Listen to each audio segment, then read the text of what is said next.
नमस्कार बच्चों, तो स्वागत है आप सभी का इस देश के सबसे विश्वसनीय एजुकेशन प्लेटफॉर्म फिजिक्स वाला पर। मैं हूं पंकज बौरासी और बड़ी ही प्यारी बात है बेटा, आज है ना रसायन विज्ञान का हमारा थर्ड चैप्टर चल रहा था, जिसमें हम लेक्चर नंबर 5 को लेकर आए, जो बहुत ही ज़्यादा इंपॉर्टेंट है ना। अधिकतर बच्चे इसमें फंसा करते हैं और बहुत बच्चे परेशान हो जाते हैं, सर मज़ा नहीं आया, सर ये जो हम कहीं पर भी पढ़ते हैं तो ये कंसेप्ट क्लियर ही नहीं होते, सर इसके न्यूमेरिकल्स बिल्कुल नहीं बनते। अब समझ ही गए मैं कौन सा टॉपिक की बात कर रहा हूँ, वो है हमारा मूल संकल्पना, है ना, मूल कंसेप्ट। अधिकतर बच्चे फंसा करते हैं, बहुत ज़्यादा बच्चे फंसा करते हैं। वो बेसिकली है ना बेटा, आगे चल के जो केमिस्ट्री है बेसिकली 9th-10th में ही देख लेते हो या फिर 11th-12th में खासकर हम देख लेते हैं कि केमिस्ट्री के 3 भाग हो जाते हैं। फिजिकल केमिस्ट्री जिसको हम बोलते हैं भौतिक रसायन, इनऑर्गेनिक केमिस्ट्री जिसको बोलते हैं हम अकार्बनिक रसायन, ऑर्गेनिक केमिस्ट्री जिसको हम बोलते हैं अगर हम बात करें कार्बनिक रसायन। तो जो फिजिकल केमिस्ट्री है ना, इसका तो सीधा सीधा संबंध होता है किससे, अगर हम बात करें मूल कंसेप्ट से। बेसिकली ये तो बेस है ना। और बेस, अब सोचो तुम 9th क्लास से ये सारी चीज़ें क्लियर करते जाओगे, हम अच्छे लेवल पे से पढ़ेंगे और 9th क्लास से क्लियर करते जाओगे तो तुम्हें कितनी, अगर बात करें, ज़्यादा आसानी होने वाली है। तो ना इसको ध्यान से समझना, ठीक है। हो भी सकता है तुम्हें थोड़ी सी चीज़ कॉम्प्लेक्स लगे, लेकिन बेटा ये भविष्य है ना। अगर तुम बात करें, है ना, यहाँ से अगर तुम जैसे जेई या फिर नीट के भी प्रिपरेशन कर रहे हो तो यहाँ से डायरेक्ट क्वेश्चंस नहीं आते, लेकिन फिजिकल केमिस्ट्री भौतिक रसायन का ये बेस होता है ना, और ये हम लोगों से बनना चाहिए। 9th क्लास में ही फोड़ना है हमको। चलो हम शुरू करते हैं। तो बेटा जीवन है ना आगे बढ़ाते हुए, मतलब लेक्चर को आगे बढ़ाते हुए हम बात करेंगे किसकी, मूल संकल्पना की। किसकी? मूल संकल्पना की, जिसको हम बोला करते हैं मूल कंसेप्ट। क्या बोला करते हैं मेरे प्यारे बच्चों? मूल कंसेप्ट, ठीक है। हाँ भाई, मूल संकल्पना, मूल कंसेप्ट, ठीक है। तो बड़ा ही डीप में इसका डिस्कशन होगा, तुम्हारी बुक में तो थोड़ा बहुत दिया हुआ है, लेकिन मेरे प्यारे बच्चों हम इसको अच्छे से पढ़ने वाले हैं, अच्छे से पढ़ने वाले हैं। क्लियर है? पक्का? चलो अब अगर मैं बात करूं मूल संकल्पना की, किसकी बात करूं मैं? मूल संकल्पना की। होती क्या है उसके बारे में थोड़ा सा डिस्कशन कर लेते हैं, ठीक है। तो बेसिकली मूल संकल्पना के बारे में डिस्कशन करने से पहले हमें एक चीज़ ज़रूर पता होना चाहिए। वो क्या पता होना चाहिए? वो बड़ी ही प्यारी सी चीज़ है कि भाई मोल होता क्या है ना। मोल होता क्या है उसके बारे में हम थोड़ा सा डिस्कशन करते हैं। अगर मैं तुमसे पूछूं कि सर द्रव्यमान, है ना, द्रव्यमान की इकाई क्या है, तो तुम बोलोगे क्या? केजी। या फिर हम बात करें किलोग्राम। क्या है? किलोग्राम। मतलब द्रव्यमान की इकाई जो है वो क्या है? किलोग्राम, जिसको हम केजी में मेजर करते हैं। सर लंबाई की इकाई क्या है? लंबाई को किस में मेजर करते हो तुम? सर मीटर में मेजर करते हैं। किस में? मीटर में, जिसे आप बोलते हो क्या? एम, स्मॉल एम से देखते हैं। सर आप एक बात बताइए, आयतन को किस में मेजर करते हैं भाई? आयतन को किस में मेजर करते हो? तो तुमने देखा होगा, सुना होगा, लीटर में। किस में? लीटर में, इसको एल से डिनोट करते हैं। किससे करते हैं? एल से। 1 लीटर, 2 लीटर, 3 लीटर। अब बेसिकली है ना, मीटर, लीटर, है ना, किलोग्राम, इन सभी के बारे में डिस्कशन करने से पहले तुम मुझे एक चीज़ बताओ, बड़ी ही प्यारी सी चीज़ है। वो क्या है? वो बेसिकली ये है कि अगर मैं तुमसे पूछूं कि भाई इन तीनों के लिए, है ना, यूनिट्स हैं, है ना, 1 किलोग्राम, 1 मीटर, 1 लीटर है, तो भाई पदार्थ की मात्रा के लिए कौन सी यूनिट है ना? पदार्थ की मात्रा, है ना, पदार्थ का द्रव्यमान नहीं, पदार्थ की मात्रा के लिए क्या देखा जाता है? तो हम बात करते हैं मोल की। यहाँ से इंट्रोड्यूस होता है मोल, ठीक है। क्या होता है? मोल, जिसको स्मॉल एन से डिनोट करा करते हैं। इससे डिनोट करा करते हैं, स्मॉल एन से डिनोट करा करते हैं। वो है हमारा मोल, क्लियर है? अब ध्यान से समझने का प्रयास करो, अब हम पंकज सर एक्चुअली में कहना क्या चाहते हैं उस चीज़ के बारे में डिस्कशन करो। अगर मैं तुमसे बोलूं कि भाई एक काम करो, मैं तुमसे बोलूं कि इसके अंदर है ना परमाणुओं की संख्या गिनकर बताओ, ठीक है, इसके अंदर परमाणुओं की संख्या गिनकर बताओ, तो क्या तुम गिन पाओगे? ऐसे गिनोगे 1, 2, 3, और इसके अंदर तो करोड़ों, अरबों, खरबों और ना जाने कितने परमाणु हैं, और इसको गिनने में तुम्हारा जीवन निकल जाएगा। शुरुआत होगी 1, 2, 3, 4, 5, 6, 7, 8, 9, 10, और जैसे ही मेरे प्यारे बच्चे तुम जैसे ही 60 साल के होंगे, अरे भाई साहब 1,04,05,32, 1,04,05,33, और उतने में ही तुम्हारा, अगर बात करें, पोता दौड़ कर आया, वो बोलता है दादाजी चलो हमें आइसक्रीम खिलाओ, और तुम्हारी साल भर की तपस्या मेरे प्यारे बच्चों व्यर्थ हो गई। क्या हो गई? व्यर्थ हो गई। तो सामान्य रूप से तो इसे गिनना अगर बात करें संभव नहीं है, सामान्य रूप से तो नहीं है। अब मैं एक बात तुमसे पूछता हूं, इसको डिस्कशन करने से पहले, ये बात को डिस्कशन करने से पहले कि भाई मोल तो भाई बहुत दिक्कत हो गई, क्योंकि पदार्थ की मात्रा जैसे परमाणु लेवल पर, अणु लेवल पर हम कैसे डिस्कशन करते हैं उसके बारे में डिस्कशन करेंगे। बेसिकली जो एक मोल होता है ना, एक मोल होता है। अब हमने एक चीज निकाली कि जो एक मोल होता है ना, या एक मोल जो होता है, ठीक है, एक मोल जो होता है वो बराबर होता है किसके? एक मोल बराबर होता है 6.022 इंटू 10⁻23, इसके बराबर होता है। एक मोल इसके बराबर होता है, ये आप लोगों को पता होना चाहिए, पहली चीज है ना, मोस्ट इंपॉर्टेंट। ये नंबर को ऐसा घोट लो कि जिंदगी में कभी ना घोटा हो, है ना, ऐसा घोट लो भाई, ठीक है, बहुत ही ज्यादा इंपॉर्टेंट है। अब सर ये नंबर कहां से आया, उसको बात डिस्कशन करने से पहले मैं तुम लोगों से एक चीज पूछना चाहता हूं, तुम लोगों से एक छोटी सी चीज पूछना चाहता हूं। फॉर एग्जाम्पल मेरे पास एक डजन है, क्या है? एक डजन है, मतलब एक दर्जन है। एक दर्जन में बोल देता हूं, एक दर्जन मेरे पास संतरा है, क्या है? संतरा है। तुम मुझे बताओ कितने संतरा है? तुम बोलोगे सर, तुम बोलोगे 12 संतरा। कितने संतरा? 12 संतरा। क्या सर, कैसी बात करने लगे? डजन वगैरह तो हमको तो ऐसे आता है ना, बिल्कुल आसानी से आता है, हमें कोई टेंशन की बात नहीं होती है, ठीक है। हाँ भाई, अब बेसिकली है ना, एक दर्जन संतरा। अच्छा मैं तुमसे बोल दूं 2 दर्जन संतरा, 2 दर्जन संतरा, तो 2 दर्जन संतरे का मतलब क्या है सर? 2 दर्जन संतरे का मतलब है 2 इंटू 12 मतलब 24 संतरा, 24 संतरा। अरे क्लियर है कि नहीं बात? एक दर्जन संतरा का मतलब सर 12 संतरा, 2 दर्जन संतरा का मतलब सर 2 इंटू 12 24 संतरा। अच्छा सर अब मुझे ये बताइए सर 3 दर्जन संतरा का मतलब कितना? जल्दी बताओ। तो सर बोलोगे भाई साहब 3 इंटू 12 मतलब 36 संतरा। आहा, तो भाई बिल्कुल सही तो बात है ना। एक तरफ अगर हम बात करें, हमारे पास जैसे ही हम दर्जन से किसकी तरफ जा रहे हैं? संतरों की तरफ, संख्याओं की तरफ। ये संख्या है, क्या है? एक नंबर है। ये क्या है? एक नंबर है। और इस नंबर की तरफ, इस दर्जन से हम जब क्या, एक दर्जन, डजन, डजन से हम किसकी तरफ जा रहे हैं? डजन से हम जब भी नंबर की तरफ जा रहा है, हम मल्टीप्लाई कर रहे हैं कितने से? 12 से। कितने से? 12 से, है ना। तो जब भी हम डजन से नंबर की तरफ जा रहे हैं, हम मल्टीप्लाई कर रहे हैं 12 से। कितने से मेरे प्यारे बच्चे? 12 से, 12 से। क्लियर है ना? इसमें डरोगे क्या? नहीं कर रहे हैं सर। तो वैसे ही अगर तुमसे कोई पूछ ले एक मोल मतलब कितना, एक मोल मतलब कितना, एक डजन मतलब 12, एक मोल बराबर होता है 6.022 इंटू 10⁻23। अब इसके अंदर तुम सोचो, मैं वहां पर लिख रहा था संतरा, ये किसके लिए यूज होता है भाई? परमाणु ले लो भाई, अणु ले लो भाई, सूत्र इकाई ले लो। क्या ले लो? सूत्र इकाई ले लो। अरे यार क्लियर नहीं हो रहा क्या? सूत्र इकाई ले लो, परमाणु, अणु, सूत्र इकाई, ठीक है। जो तो मैं बोल रहा हूं आयन ले लो, है ना, आयन ले लो। तो अगर तुमसे कोई पूछ ले एक मोल ऑक्सीजन परमाणु मतलब 6.022 इंटू 10⁻23 परमाणु, किसके? ऑक्सीजन के। अगर एक डजन ऑक्सीजन कोई बोल दे मतलब 12 ऑक्सीजन, 2 डजन ऑक्सीजन कोई बोल दे सर 24 ऑक्सीजन, 3 डजन ऑक्सीजन बोल दे सर 36 ऑक्सीजन। अरे क्लियर हो रहा है? चीजें फील हो रही है क्या? मजा आ रहा है? सर आप एक बात बता दो, ये नंबर आया कहां से, है ना? हमारी इतनी समस्या बढ़ा दी, ये नंबर आया कहां से, आप वो बता दो, है ना। ये नंबर कहां से आया वो बता दो। बेसिकली तुम्हारी बुक में नहीं दिया, लेकिन हम तुम्हें चीजें सिखाएंगे, टेंशन की बात नहीं, ठीक है। डेफिनेशन वगैरह दी हुई है, लेकिन हम उसकी कैलकुलेशन भी करेंगे, ठीक है। तो बेसिकली नंबर कहां से आया? अच्छा मैं तुमसे एक और कंसेप्ट पूछता हूं। अगर मैं तुमसे पूछ लूं कि भाई 48 डजन में 48 संतरे हैं तुम्हारे पास, कितने डजन हुए? सर 48 हैं संतरे मतलब 4 डजन। कैसे? सर जैसे ही है ना आपने बोला 48 दर्जन, 48 मेरे पास संतरा है, मैंने उसमें 12 से भाग दे दिया मतलब 4 दर्जन आ गए। कितने आ गए? 4 दर्जन आ गए। अरे यार क्लियर है? 4 दर्जन आ गए।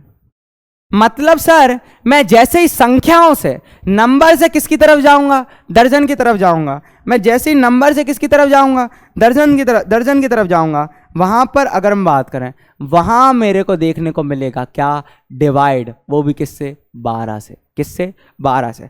तो जब भी मैं डजन से नंबर की तरफ जा रहा हूं, तो 2 दर्जन में कितने, तो मैं 12 का मल्टीप्लाई करके क्या बता दे रहा था, 24। 3 डजन में कितने, मैं 12 का मल्टीप्लाई करके बता दे रहा था, 36। समझ रहे हो? तो मैं जब भी दर्जन से नंबर की तरफ जा रहा था, मैं मल्टीप्लाई कर रहा था 12 से।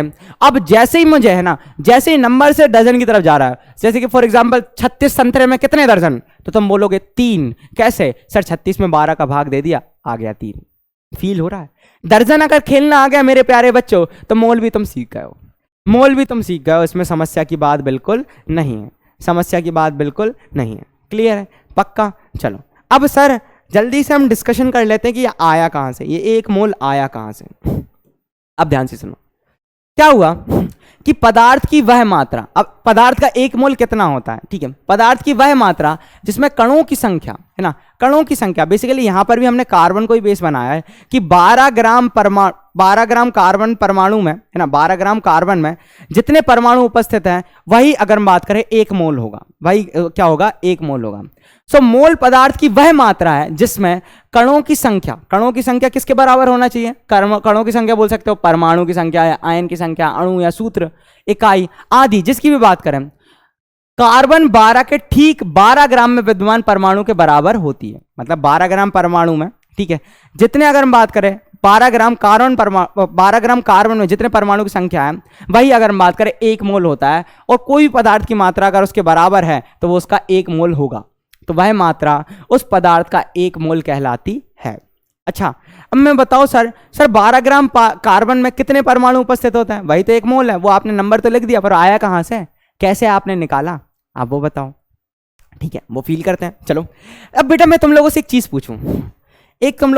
पूछूं, कि भाई साहब मेरे पास अगर हम बात करें 1000 ग्राम संतरा है, कितने ग्राम है, 1000 ग्राम संतरा है, और एक संतरे का जो एक संतरा है, एक संतरा जो है वो बराबर है 10 ग्राम के। मतलब एक संतरा का भार जो है वो कितना है, अगर हम बात करें 10 ग्राम है, कितना है, 10 ग्राम। मेरे पास 1000 ग्राम संतरे हैं, मतलब 1 किलो संतरे हैं, और एक संतरे का भार जो है वो 10 ग्राम। बताओ कितने संतरे, तो सर सिंपल सा तो है, टोटल 1000 ग्राम है, उसमें एक संतरे का से भाग दे दो 10 ग्राम से, तो आ जाएंगे 100 संतरे।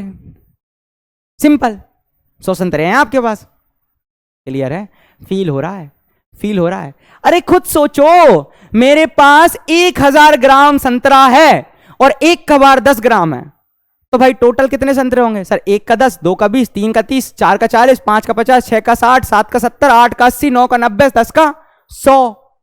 तो 100 ग्राम में 10, 1000 ग्राम में 100। क्लियर है? क्या किया सर, 1000 ग्राम में 10 का डिवाइड किया, 100 संतरे आ गए, 100 संतरे आ गए। टिम्पल की बात थी, हमें तो मजा आ गया सर, ये तो हमें भी आता है। अगर मैं तुमसे पूछ लूं कि 12 ग्राम में कितने कार्बन परमाणु हैं, तो तुम बता सकते हो सर? हाँ सर बता सकते हैं कि 12 ग्राम है ना। अगर मैं तुमसे बोल दूं कि भाई 12 ग्राम कार्बन है मेरे पास, कितना है, 12 ग्राम कार्बन है, अगर मैं एक परमाणु का भार बता दूं, समझना, एक परमाणु का भार बता दूं, क्या तुम परमाणु की संख्या बता सकते हो? बिल्कुल बता सकते हैं। वही तो था, अगर मैंने 1000 ग्राम संतरा बोल दिया और मैंने एक का बता दिया तो तुमने पूरे निकाल लिए नंबर। अगर मैं तुम्हें बता दूं कि 12 ग्राम मेरे पास कार्बन है और एक परमाणु का अगर हम बात करें भार कितना है, तो अगर वो तुम्हें बता दिया तो उससे तुम आसानी से बता सकोगे कि क्या होगा, आसानी से बता सकोगे कि क्या होगा। क्लियर है? पक्का? चलो अब हम उसके बारे में थोड़ा सा डिस्कशन करते हैं। क्या हुआ कि देखो, शुरू में तो इनिशियली ये ज्ञात नहीं था कि एक कार्बन परमाणु का भार कितना है, बट आगे चल के हमें पता चला कि कार्बन 12 है ना, परमाणु एक परमाणु का भार, एक परमाणु है ना, अगर हम बात करें का द्रव्यमान जो निकला, वो निकला कितना, वो निकला हमारा कितना, 1.992648 इंटू 10 टू दी पावर -23। हे भगवान, इतना कम, अरे इतना कम भाई, है ना, इतना कम। है ना, इतना कम हुआ, ठीक है, इतना कम हुआ, इतना कम कैसे हो सकता है, इतना कम कैसे हो सकता है, ठीक है, इतना कम कैसे हो सकता है, चलो हाँ इतना होता है, कितना होता है, इतना होता है। अच्छा सर, अब मैं तुमसे बोलूं कि भाई 1 ग्राम कार्बन 12 है ना, कार्बन 12 अगर बात में मैं परमाणु की संख्या कितनी होगी, परमाणु की संख्या कितनी होगी? सर सिंपल सी बात है, क्या कर दूं सर, कुछ नहीं, 1 ग्राम दिया हुआ है और ये बेसिकली 1 ग्राम में था, है ना, इसमें डिवाइड कर दो इसका, तो क्या आ जाएगा 1.992648 इंटू 10⁻⁻23, ये आ जाएगा सर, है ना, 1 ग्राम। समझ रहे हो, क्लियर हो, फील करवा रहे हो भाई, एक का इतना, तो 1 ग्राम में कितना होगा, इतने से डिवाइड कर दो तो आ जाएगा जो नंबर वो है। अगर मैं तुमसे बोल दूं 12 ग्राम कार्बन 12 में परमाणु की संख्या, परमाणु की संख्या, तो अगर तुम लोगों को फील हुआ तो वो क्या होगा सर, 12 ग्राम टोटल है, उसमें एक वाले से डिवाइड कर दो, जो आपने सिखाया है, क्या सिखाया है, क्या सिखाया है, 1.992648 इंटू 10⁻⁻23। और मेरे प्यारे बच्चे, अगर तुझे फील हुआ है तो मैं तुम्हें बहुत ही प्यारी एक चीज़ सिखा रहा हूँ, बहुत ही प्यारी एक चीज़ सिखा रहा हूँ। जब तुम इसे कैलकुलेट करोगे तो आंसर आएगा 6.022, क्या आएगा 6.022 इंटू 10⁻। देखो जब भी माइनस में पावर होती है ना, जब ऊपर ले जाएंगे तो इसका साइन चेंज हो जाता है, ठीक है, जैसे 10⁻ ऊपर जाएगा ना तो ये -23 क्या हो जाएगा, +23, तो ये हो जाएगा 23। जब इसको कैलकुलेट करते हैं तो ये हमारा आंसर आता है, ये हमारा आंसर आता है, ठीक है, फील हुई बात है, क्लियर है, पक्का।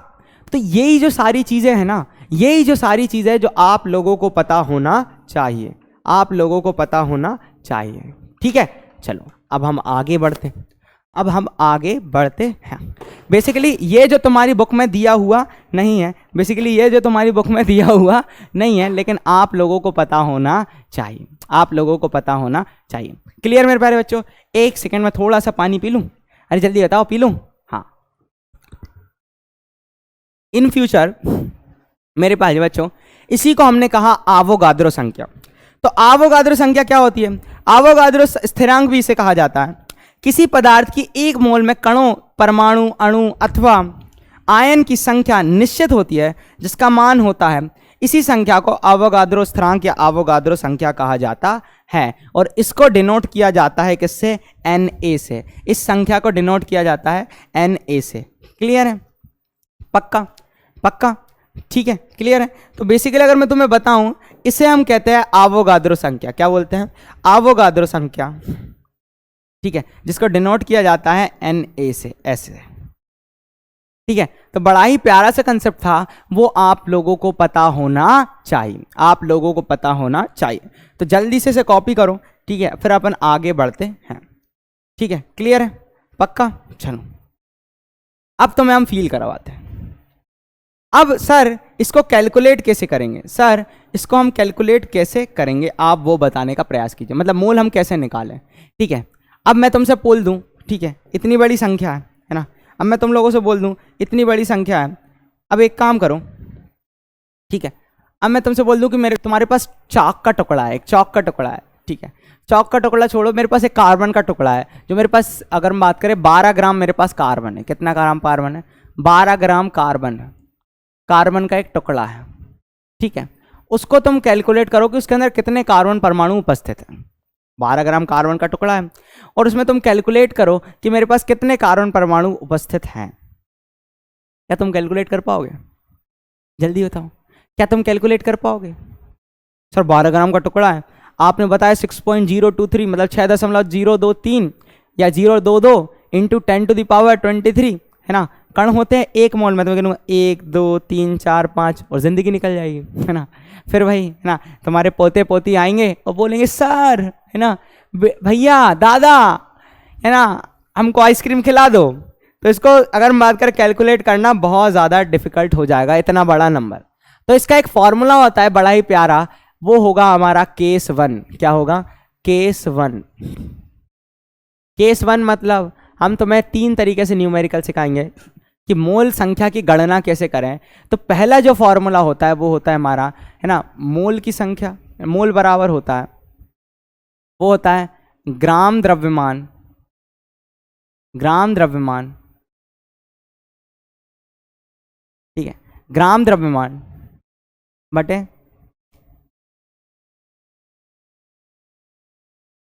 ग्राम द्रव्यमान बटे अणुभार।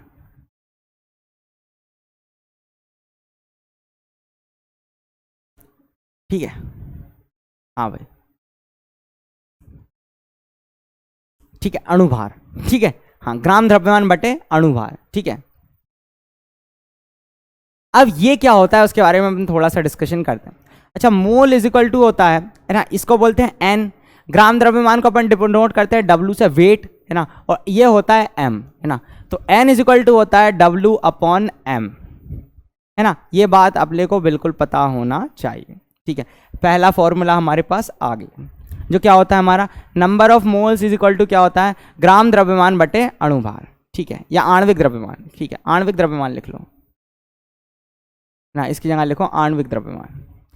आणविक द्रव्यमान, ठीक है, इसको अपन लिख लिया एम। ठीक है, इसको अपन एम मान लिया, तो N is equal to W upon M हमने लिख लिया आणविक द्रव्यमान। ठीक है, ये फॉर्मूला हम लोगों को पता होना चाहिए। अब हम समझते हैं ध्यान से, ग्राम द्रव्यमान मतलब जो हमारे पास है, दिया हुआ है। जैसे मैंने 12 ग्राम बोल दिया, मतलब ग्राम द्रव्यमान 12 आ गया। मैंने 24 ग्राम बोल दिया, तो 24 ग्राम क्या आ गया मेरे पास, ग्राम द्रव्यमान। ठीक है, चक पक्का। चलो, अब मैंने तुमसे पूछ लिया पहला क्वेश्चन, 12 ग्राम, है ना, 12 ग्राम कार्बन परमाणु में, 12 ग्राम कार्बन में, ऐसा लिखो, कार्बन में परमाणु की संख्या, परमाणु की संख्या, 12 ग्राम कार्बन में परमाणु की संख्या कैसे निकालोगे? सर 12 ग्राम जो दिया वो हमारा है ग्राम द्रव्यमान, क्या है हमारा, डब्लू, और कार्बन अकन बता दिया, तो इसकी जगह आणविक द्रव्यमान या एटॉमिक मास भी लिख सकते हो, टेंशन मत लो। तो कार्बन का कितना होता है तुम्हें पता होगा, है ना, कार्बन का सिखाया था मैं, कार्बन का बता देता हूं। कार्बन का परमाणु द्रव्यमान होता है कितना, 12। कितना होता है, 12। तो क्या लिखोगे, number of moles is equal to, है ना, number of mole is equal to, अगर हम बात करें हमारा आ जाएगा डब्लू अपॉन एम। अच्छा, डब्लू कितना दिया हुआ है बेटा, डब्लू दिया है 12 ग्राम, तो हमने 12 लिख दिया। इसका अगर हम बात करें परमाणु द्रव्यमान कितना होता है, वो भी 12 होता है। जैसे ही कैलकुलेट किया आंसर आ गया 1 मोल। क्या आ गया, 1 मोल, मतलब 1 मोल है, कितना है, 1 मोल है। चीजें फील कर पा रहे हो, 1 मोल है। ठीक है सर, अब मैं से पूछा है परमाणु की संख्या, क्या पूछी है, परमाणु की संख्या। तो तुम्हें पता है अभी तो अपने क्या आए हैं, मोल आए हैं, क्या आए हैं, मोल आए हैं। अब 1 मोल में कितना होता है भाई, 1 मोल में होते हैं भाई 6.023 इंटू 10⁻23। अगर हम बात करें परमाणु, तो हम लिखेंगे 1 मोल परमाणु की संख्या, परमाणु की संख्या आ जाएगी, अगर हम बात करें आ जाएगी 6.023 इंटू 10⁻23 कार्बन परमाणु। कार्बन परमाणु। सर अभी भी फील नहीं हुआ, मजा नहीं आया, एक और देखते हैं, एक और देख लो। ठीक है, एक और देख लो, एक और देख लो, अगला देखते हैं, है ना, अगला देखते हैं। अब तुमसे पूछ लें, है ना, 44 ग्राम CO2 में मोलों की संख्या, है ना, CO2, हाँ, CO2 के मोलों की संख्या, मोलों की संख्या, है ना, मोलों की संख्या,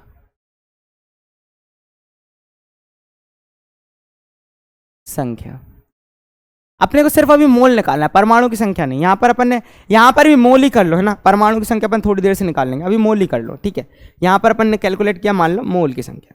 ठीक है, मोल की संख्या, ठीक है, मोल की संख्या, तो ये आ गया 1 मोल। ठीक है, अभी अपन 44 ग्राम अगर बात करें CO2 में, कार्बन डाइऑक्साइड में मोलों की संख्या, तो ये ग्राम में दे दिया, मतलब ये आ गया हमारा डब्लू, और जब भी कोई फॉर्मूला दे दे तो हमने तुम्हें आणविक भार अगर बात करें या आणविक द्रव्यमान निकालना सिखाया था, वो हमारा था m, ये m आ गया। तो n इज इक्वल टू होता है W अपॉन m, ग्राम द्रव्यमान बटे अगर हम बात करें आणविक द्रव्यमान। तो जैसे ही हमने कैलकुलेट किया तो ये आ गया 44। ठीक है, हाँ भाई। और अपॉन में क्या आता है, अपॉन में अगर हम बात करें हमारे, फिर देखो कार्बन का कैलकुलेट करते हैं। तो CO2 का कैलकुलेट करना पिछले लेक्चर में सिखाया था, क्या था भाई, CO2 का, कार्बन का मैं तुम्हें सिखा देता हूं। कार्बन का होता है 12, ठीक है। ऑक्सीजन का कितना होता है 16। अब तुम्हें सिखाया था कि कार्बन का 12 प्लस ऑक्सीजन का होता है 16। 2 ऑक्सीजन इसलिए मल्टीप्लाई करेंगे 2 से। जैसे ही तुम इसको कैलकुलेट करोगे मेरे प्यारे बच्चों आ जाएगा 44। तो भाई मोलर मास की वैल्यू क्या आ गई 44। जैसे ही तुमने 44 बटे 44 किया, मोल की संख्या आ गई 1। यही आंसर था।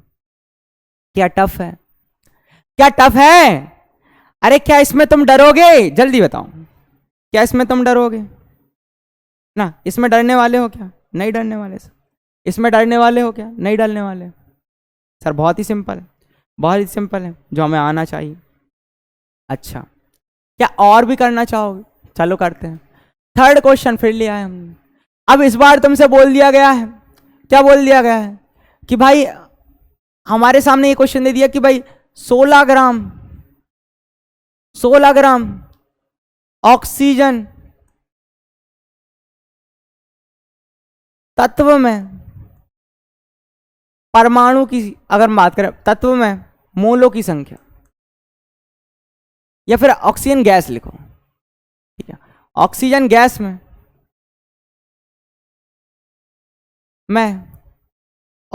मोलों की संख्या क्या है? मोलों की संख्या। तो जब भी है ना ऑक्सीजन गैस लिखा हो तो अपन अणु की बात करेंगे, है ना। किसकी बात करेंगे? अणु की बात करेंगे। अगर 16 ग्राम ऑक्सीजन गैस में, तो देखो ये दे दिया आप, मतलब अपने पास ये आ गया हमारे पास W। और ऑक्सीजन गैस जो होती है वो होती है O2, है ना। ऑक्सीजन गैस जो है, ऑक्सीजन गैस जो है वो है हमारी O2। क्या है बेटा? O2। और ऑक्सीजन तत्व जो है, ऑक्सीजन तत्व कैसे रहता है? वो रहता है हमारा O। क्या रहता है? O। तो ये बात आपको ध्यान रखनी है कि कभी ऑक्सीजन गैस बोलेगा तो जब गैस अणु की बात चल रही तो अपन O2 लिखेंगे, O2 के मोलों की संख्या निकालेंगे। और अगर वो बोल रहा है तत्व तो अपन निकालेंगे परमाणुओं की संख्या, ठीक है। तो अभी अपने को तो क्या बोला है, अगर हम बात करें ऑक्सीजन गैस के मोलों की संख्या, तो भाई n बराबर क्या होता है? W upon m।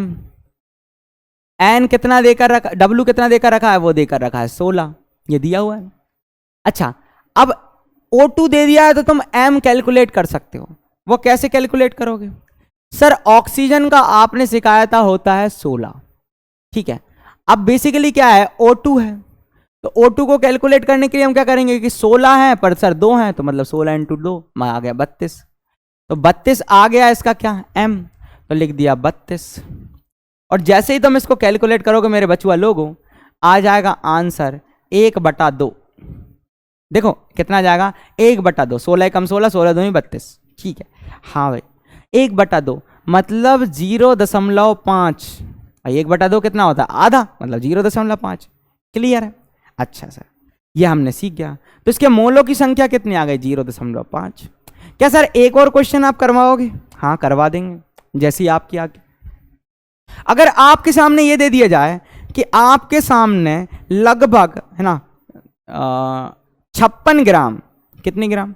56 gram nitrogen N2 gas में मोलों की संख्या, है ना, मोलों की संख्या। चलो अब मैं तुम्हें यह बता देता हूं कि नाइट्रोजन का जो होता है वो होता है 14। कितना होता है? 14, है ना। परमाणु भार होता है 14। जल्दी से अगर हम बात करें इसके मोलों की संख्या निकालो, है ना। गैस के मोलों की संख्या तुम्हें निकालनी है, ठीक है। गैस के मोलों की संख्या तुम्हें निकालनी है। क्लियर है? हाँ हाँ। तो जल्दी से इसके मोलों की संख्या निकालो, ठीक है। हाँ निकालो।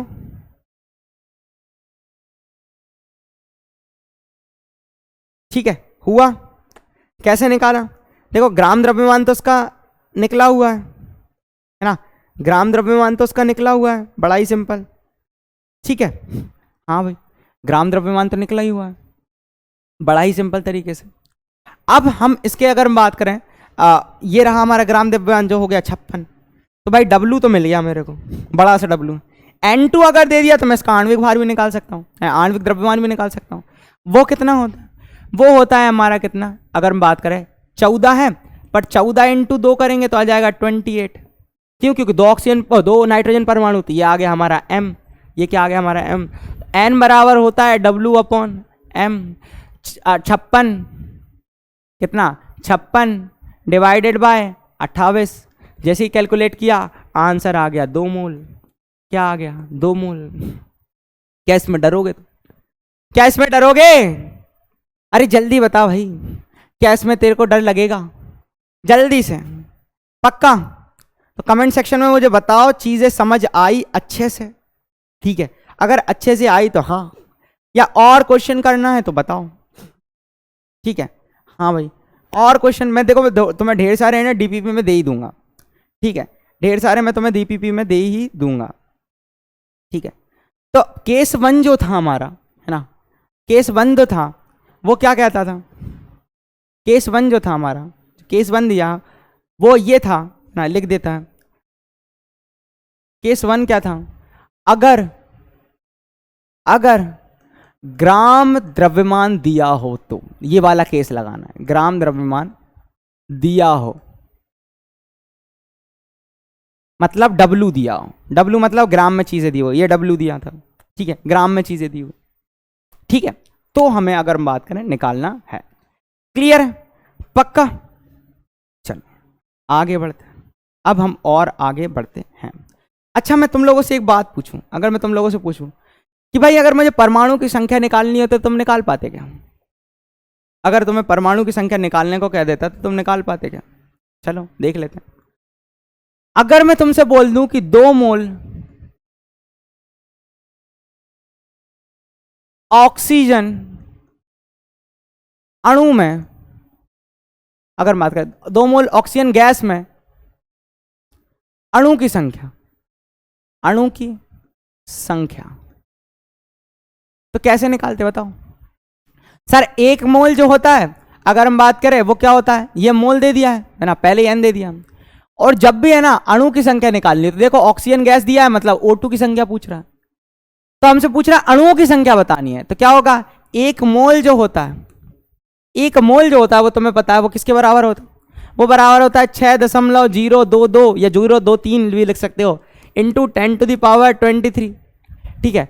तो भाई 2 मोल कितना होगा, है ना, अगर हम बात करें 2 मोल कितना होगा, 2 मोल में अगर हम बात करें कितनी होगी, तो अणुओं की संख्या बराबर होगा, अणुओं की संख्या जिसको अपन बोलते हैं कैपिटल N से डिनोट करते हैं, वो बराबर होता है ना, नंबर ऑफ मोल्स, है ना, मोलों की संख्या, मोल की संख्या,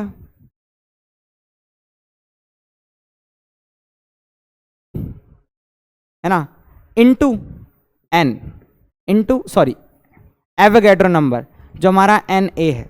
यह आप लोगों को पता होना चाहिए, यह आप लोगों को पता होना चाहिए, ठीक है। मोल की संख्या क्या होती है हमारी, वो होती है हमारी, वो आती है हमारी N इससे, और Na तो हमें पता ही है, अवोगाद्रो संख्या। जैसे कि अगर तुमसे यहां पूछ लिया था तो क्या कर देते, 2 इंटू 6.023 इंटू 10⁻23, है ना, 10⁻23, जिसको तुम इसको कैलकुलेट करते तो आ जाता है 12.046 इंटू 10⁻23, ठीक है, इंटू 10⁻23। अब मैं तुम्हें इसका चीज का फ्लो चार्ट बताने की बताता हूं, ठीक है, यही बताऊंगा, टेंशन की बात आवश्यकता नहीं है। तो परमाणुओं की संख्या निकाल पाते क्या? बिल्कुल निकाल लेते सर, बिल्कुल निकाल लेते। कैसे? अगर तुमसे ये पूछ लिया था कि 12 ग्राम कार्बन में मोलों की संख्या कितनी थी, तो ये आ गई।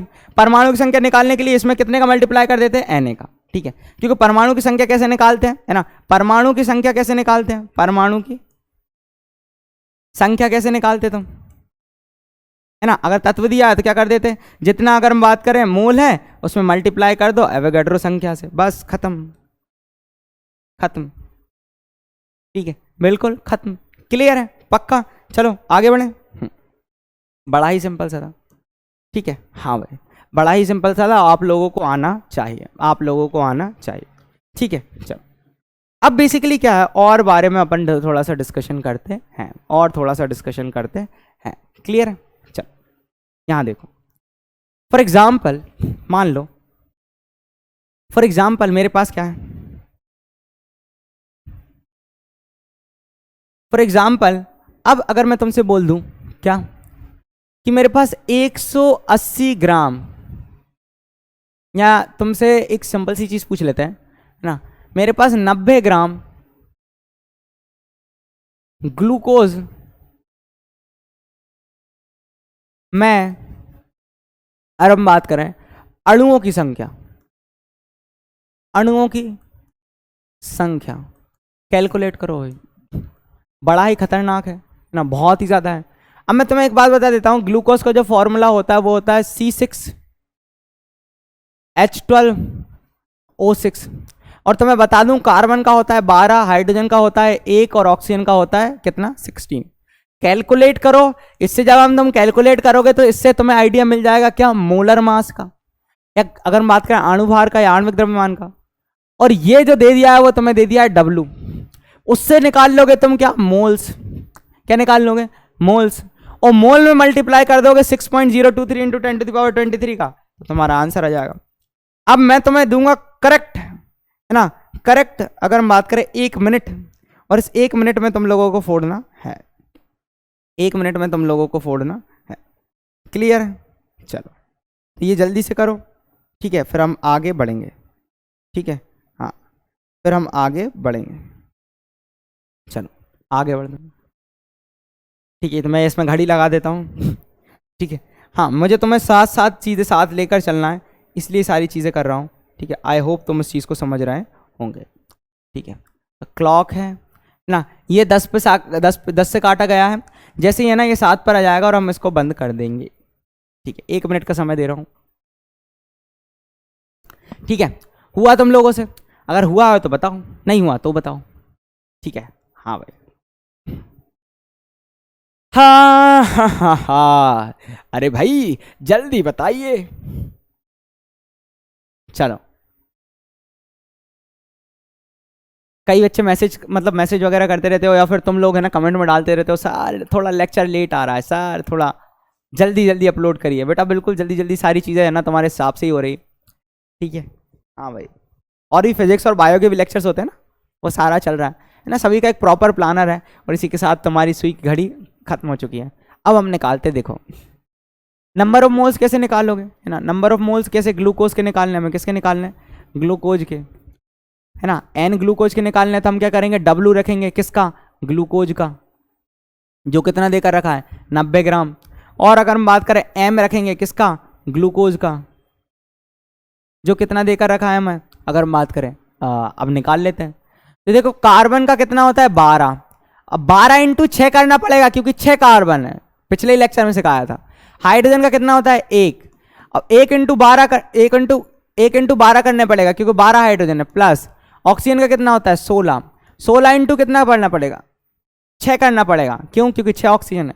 जैसे ही तुम इसको कैलकुलेट करोगे मेरे प्यारे बच्चों, तुम्हारे पास आ जाएगा 180, कितना आ जाएगा 180, और जैसे ही तुम ये वैल्यू पुट कर दोगे, क्या कर दोगे, पुट कर दोगे, तो तुम्हारे सामने आ जाएगा 90/180, और मतलब आ जाएगा 1/2, मतलब 0.5 मोल, क्या आ गए, मोल। अब तुम्हें पता है ना, तुम्हें पता है कि जैसे ही ग्लूकोज अणु की संख्या निकालनी है, ग्लूकोज अणु की संख्या निकालनी है, अणु की संख्या निकालनी है, तो तुम कैसे निकालोगे भाई, इसमें क्या कर देंगे, जो 0.5 है या 1/2 है, उसमें मल्टीप्लाई कर देंगे, किसका 6.023 इंटू 10⁻23। समझ रहे हो ना, अरे भाई एक के अंदर इतना, आधे के अंदर कितना होगा, इतने का मल्टीप्लाई कर दो, 2 के अंदर कितना होगा, इतने का मल्टीप्लाई कर दो, 3 के अंदर कितना होगा, इतने का मल्टीप्लाई कर दो। तो जैसे ही तुमने कैलकुलेट करा आया 3.011 इंटू 10⁻23। ठीक है, इंटू 10⁻23। तो ये जो है वो तुम लोगों को आना चाहिए, ग्लूकोज अणु, ग्लूकोज अणु। मैं देखने ही दूंगा, तुम्हें नहीं देखने दूंगा। चलो, तो भाई इतना चीज फील हो रहा है कि नहीं बेटा? बेसिकली है ना, तुम्हारी बुक में बहुत कम क्वेश्चंस दिए, थोड़े बहुत क्वेश्चंस दिए हुए हैं, लेकिन तुम्हारा भाई है ना तुम्हें बहुत अच्छे से अगर बात करें चीज़ों को पढ़ाने की कोशिश कर रहा है। पक्का? बढ़े आगे, चलो क्लियर है? तो ऐसे क्वेश्चंस जो है ना ढेर सारे तुम्हें मिल जाएंगे। अच्छा, इसमें एक और वैरायटी आ सकती है। क्या हो सकती है? एक और वैरायटी आ सकती है। अब देखो, ये तो ग्लूकोज अणु हो गया। अगर तुमसे यहां पर धोखे से पूछ लेगा कुल परमाणुओं की संख्या, है ना, मतलब कुल परमाणुओं की संख्या, अगर तुमसे यहां पर एक कोई चीज पूछ लेता कुल परमाणुओं की संख्या, तो तुम देखोगे परमाणुओं की संख्या। अब तुम देखोगे कुल परमाणु की संख्या, मतलब इसके अंदर 6 कार्बन है, 12 हाइड्रोजन है और ऑक्सीजन कितने हैं? 6 है। मतलब ग्लूकोज के एक अणु में, ग्लूकोज के एक अणु में क्या है भाई? भाई अगर हम बात करें 6 कार्बन है, कितने? 6 कार्बन है, प्लस 12 हमारे पास क्या है? हाइड्रोजन है, प्लस 6 क्या है हमारे पास? ऑक्सीजन है। 6 क्या है हमारे पास? ऑक्सीजन है। समझ रहे हो? मतलब टोटल परमाणु कितने हो गए बेसिकली? तो 6 है ना, और 12 और 6 अगर हम बात करें 18 और 6 24, मतलब 24 परमाणु हैं। तो एक के अंदर 24, तो 24 के अंदर कितने होंगे? एक के अंदर 24, तो एक मोल के अंदर कितने होंगे? 24 इंटू 6.023 इंटू 10⁻23। अगर तुमसे सिर्फ ऑक्सीजन परमाणु की संख्या पूछ लेता, ठीक है, अब अपन इसमें एक क्वेश्चन बनाते हैं। तुम्हारे पास क्या है? तुम्हारे पास मान लो फॉर एग्जाम्पल 180 ग्राम ना, 180 ग्राम हमारे पास क्या है? ग्लूकोज है। क्या है? ग्लूकोज है। ग्लूकोज है। अब तुम्हें यह बताना है इसमें ऑक्सीजन परमाणु कितने हैं, हाइड्रोजन परमाणु कितने हैं, एक एक पूछ रहा है। हमारे पास अगर हम बात करें कार्बन परमाणु कितने हैं,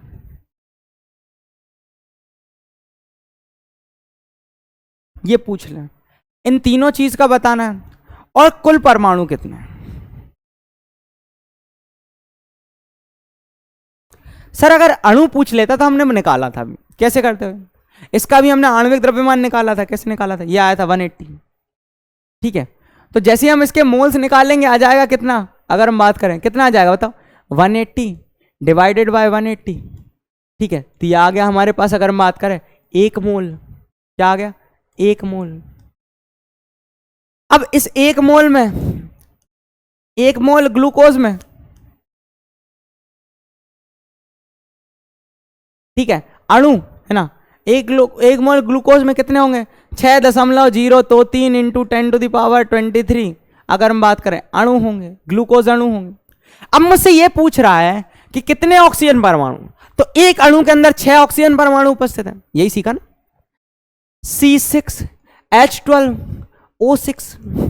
तो एक अणु के अंदर 6 ऑक्सीजन परमाणु है। कितने ऑक्सीजन परमाणु है? 6 ऑक्सीजन परमाणु है। तो इतने के अंदर कितने होंगे? तो ऑक्सीजन परमाणु कितने होंगे? ऑक्सीजन परमाणु की संख्या लिखना है ना, ओ परमाणु की संख्या, ठीक है, वो कितनी हो जाएगी?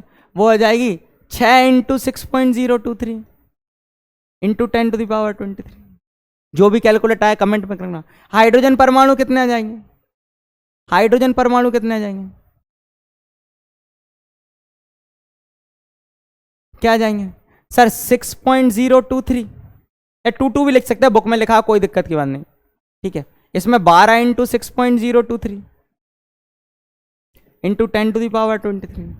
अगर तुमसे पूछ ले कि कार्बन परमाणु कितने हैं, तो भाई कार्बन परमाणु भी कितने आएंगे? कितने हैं भाई? 6 है। 6 इंटू 6.023 इंटू 10⁻23। अगर तुमसे पूछ ले कुल परमाणु कितने हैं, क्लियर है? फील हो पा रहा है क्या तुम? कुल परमाणु कितने हैं? तुम बोलोगे भाई टोटल 24 है, तो 24 इंटू 6.023 इंटू 10⁻23। चीजें क्लियर है? तो बेटा इसमें है ना अधिकतर बच्चे फंसा करते हैं। बाकी बेसिकली तुम्हारे में तो एक छोटा सा सिंपल सा फॉर्मूला दिया हुआ है ना, छोटा सा सिंपल सा फॉर्मूला दिया हुआ है जो तुम लोगों को अच्छे से आना चाहिए। क्लियर है? हाँ भाई, एक बड़ा ही प्यारी सी चीज है ना, एक बड़ी ही प्यारी सी चीज है जो आप लोगों को पता होना चाहिए। पक्का? चलो बढ़े आगे, जल्दी बताओ, जल्दी बताओ, इतना जल्दी से कॉपी करो, है ना, फिर हम और आगे बढ़ेंगे और क्वेश्चंस को सॉल्व करने का प्रयास करेंगे। ठीक है, तो हो गया, बढ़ूं आगे, पक्का? चलो, स्क्रीनशॉट तो नहीं लेते हो ना, प्रॉपर नोट्स बनाया करो बेटा, है ना, स्क्रीनशॉट से कुछ नहीं होने वाला, अगर प्रॉपर नोट्स बनाओगे तो फायदा है। ठीक है, क्योंकि नोट्स से हमें एक आइडिया लगता है वो किस चीज़ का, वो है हमारा, अगर हम बात करें हमें आइडिया लगता है किस चीज़ का, बेसिकली उससे आइडिया लगता है हमें रिवीजन का। ठीक है, हाँ भाई, तो ये आपको ध्यान रखना है बहुत प्यारे तरीके से, पक्का? चलो बढ़ते हैं आगे। नेक्स्ट क्वेश्चन जो है, ठीक है, अगर मैं तुमसे पूछ लूं 96 ग्राम ओजोन में, ओजोन का फॉर्मूला होता है, ओजोन में बेसिकली क्या, परमाणु एवं अणु की संख्या, एवं अणु की संख्या, आप ध्यान से समझना, परमाणु एवं अणु की संख्या, ओजोन जो होता है O3, उसका अणु सूत्र होता है O3, सिंपल। तो जब तुम इसके मोल निकालोगे, ठीक है, एक अणु के अंदर 3 अगर हम बात करें परमाणु है, सबसे पहले तो इसके मोल निकालो, O3 है, ऑक्सीजन का कितना होता है 16 होता है, जल्दी से इसका अणु भार M निकालो। ठीक है, यहां से तुम्हें W मिल गया, इससे तुम N कैलकुलेट कर लो, number of moles equal to होता है W/M। क्लियर है, मोल्स आ जाएंगे, उसमें 6.023 इंटू 10⁻23 का मल्टीप्लाई कर दोगे तो हमारे आ जाएंगे अणुओं की संख्या। अब फिर परमाणु की संख्या तुम मुझे कैलकुलेट करके बताओ, तो मैं जल्दी से फिर से तुम्हें कितने मिनट का टाइम दे दूं, जल्दी बताओ, फिर से तुम्हें कितने मिनट का टाइम दे दूं, फिर से तुम्हें दे देता हूं मैं, यह है ना टाइमर, फिर से मैं तुम्हें दे देता हूं। ठीक है, इसको कैसे करते हैं,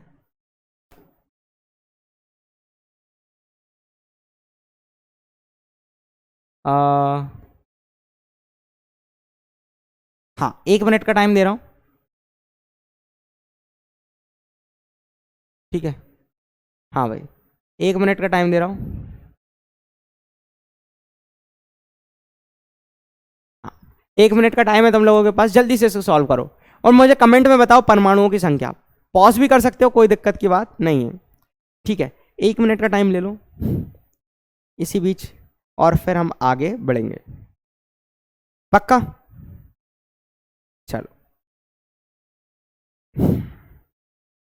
हाँ भाई, हुआ क्या, जल्दी बताओ, 30 सेकेंड, फास्ट फास्ट बच्चों, पॉज मत कर लेना वीडियो को, आंसर मुझे करेक्ट चाहिए, है ना, आंसर मुझे क्या चाहिए, करेक्ट चाहिए।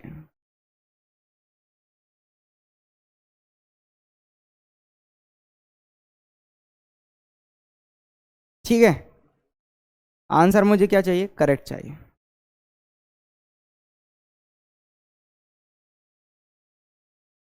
पक्का? हुआ?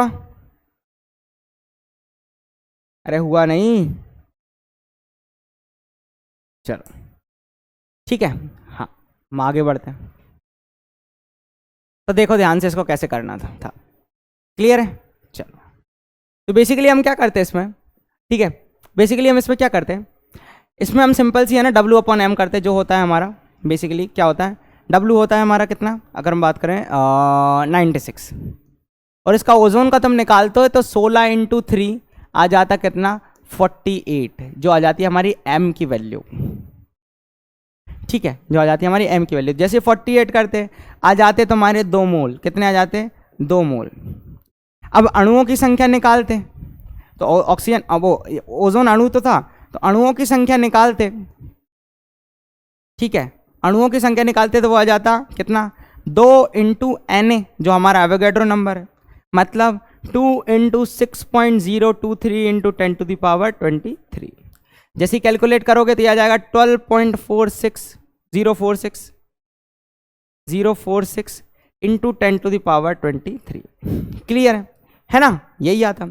बट अगर मैं तुम लोगों से पूछ लूं परमाणु की संख्या, तो एक के अंदर 3 है, एक अणु के अंदर 3 है। तो अगर तुमसे पूछ लूं परमाणु की संख्या, तो इसमें एक के अंदर 3 है, तो इतने के अंदर कितने होंगे? तो मैं लिखूंगा 3 इंटू 2 मोल थे ना, इंटू 6.023 इंटू 10⁻23। तो एक अणुओं की संख्या कितनी आ गई? इतनी। 2 इंटू 6.023 इंटू 10⁻23, इसमें 3 का मल्टीप्लाई कर देंगे तो वो आ जाएगा। तो जब इसको तुम कैलकुलेट करोगे, ठीक है, जब इसको दिया आएगा 48 है ना, 48 पॉइंट समथिंग कुछ आएगा, 04683 का कितना हो जाएगा? 46 से, मतलब ये आएगा ऑलमोस्ट आएगा पॉइंट है ना 138 इंटू 10⁻23। इस तरीके की चीज़ें हो जाएगी, ठीक है। तो फिर इसको तुम एक काम कर सको, 4.8 करके इसको 24 कर सकते हो पावर, वो जो भी है तुम्हें इस तरीके की चीज़ आएगी, ठीक है। देख लेना, इस तरीके की चीज़ें तुम्हें देखने को मिल जाएगी। अब इसका एक और पार्ट है जो मैं नेक्स्ट लेक्चर के अंदर लेकर आऊँगा, जहाँ पर अपन कैलकुलेट करेंगे और भी ज़्यादा क्वेश्चंस को, ठीक है। तो इसी के साथ मैं आपका करता हूँ धन्यवाद, मिलते हैं अगले लेक्चर में। Thank you so much.